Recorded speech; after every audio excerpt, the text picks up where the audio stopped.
permanecer unidos ao Verbo encarnado.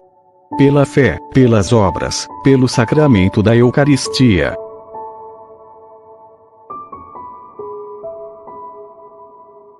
Por Dom Columba Marmion. Aviso: esse episódio é uma continuação do anterior chamado Jesus Cristo é o meio estabelecido por Deus para realizar em nós a participação na filiação do seu Verbo.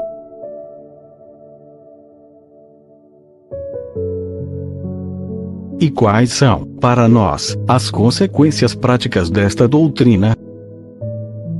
Se o Pai Eterno decretou que seríamos seus filhos, mas que o seríamos só em seu Filho único, se decidiu que não participaríamos da herança da sua beatitude, senão pelo Filho, não podemos realizar a vontade de Deus a nosso respeito, e por conseguinte, assegurar a nossa salvação, senão permanecendo unidos ao Filho, ao Verbo. Nunca o esqueçamos. Não há para nós outro caminho para ir ao Pai. Ninguém conseguirá chegar ao Pai senão pelo Filho. Ir ao Pai, chegar até Ele, é isto toda a salvação, toda a santidade. Ora, como permaneceremos nós unidos ao Verbo, ao Filho?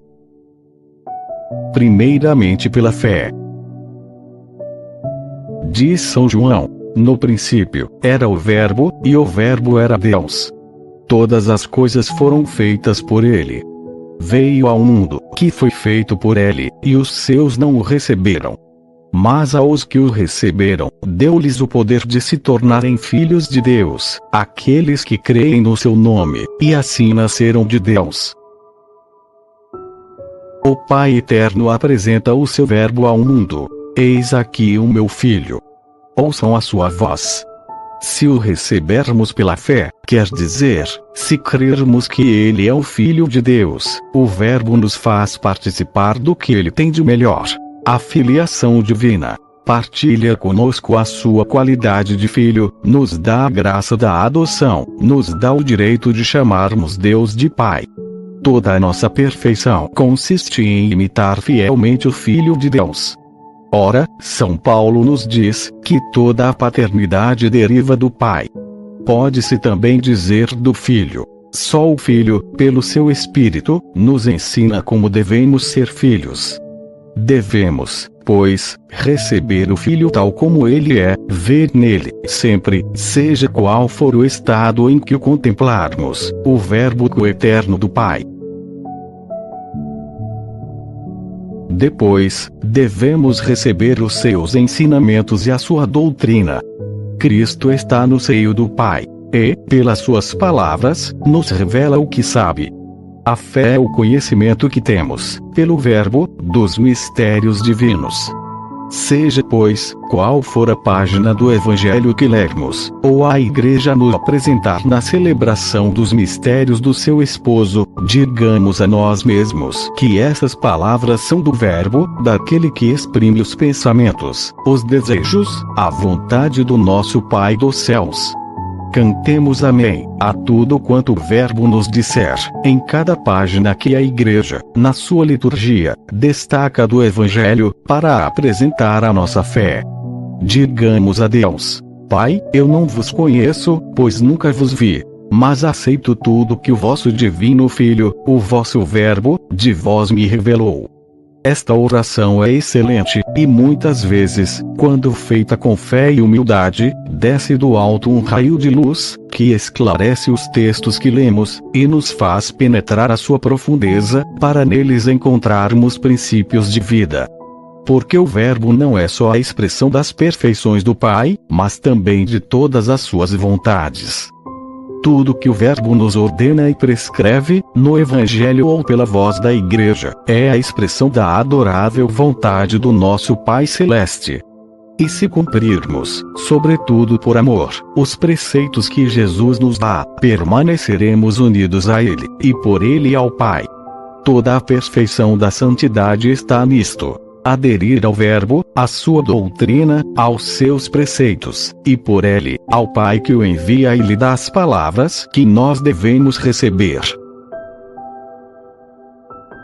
Finalmente, permaneçamos unidos ao Verbo principalmente pelo sacramento da união, a Eucaristia. É o pão da vida, o pão dos filhos. Sob as espécies eucarísticas, está realmente oculto o Verbo. Aquele que nasce eternamente no seio da divindade. Que mistério este! Aquele que eu recebo na comunhão é o Filho gerado desde toda a eternidade, o Filho muito amado, a quem o Pai comunica a sua vida divina, a plenitude do seu ser, e a sua infinita beatitude. Com quanta razão não pode nosso Senhor dizer: o Pai me deu a vida. Como eu vivo pelo Pai, assim aquele que de mim se alimenta viverá por mim. Ele permanece em mim, e eu nele. Se perguntarmos a nosso Senhor, o que podemos fazer de mais agradável ao seu sagrado coração, nos dirá certamente, que antes de tudo, devemos, como ele, ser filhos de Deus. Se quisermos, portanto, ser-lhe agradáveis, recebamo-lo todos os dias na comunhão eucarística, e digamos a ele: ó Jesus, vós sois o Filho de Deus, imagem perfeita do Pai. Vós conheceis o Pai, pertenceis inteiramente a Ele, vedes a sua face. Aumentai em mim a graça de adoção, que me torna filho de Deus. Ensinai-me a ser, pela vossa graça e pelas minhas virtudes, como vós, e em vós, digno filho do Pai Celeste. Podemos ter a certeza que, se solicitarmos esta graça com fé, o Verbo nos concederá. Foi Ele mesmo quem nos disse: o Filho não quer outra coisa, senão o que quer o Pai. Por conseguinte, o Filho entra plenamente nos desígnios do Pai, e quando se dá, é para estabelecer, conservar, e aumentar em nós, a graça da adoção. Toda a sua vida divina pessoal, é ser para o Pai. Dando-se a nós, dá-se tal qual é, todo orientado para o Pai e para a sua glória.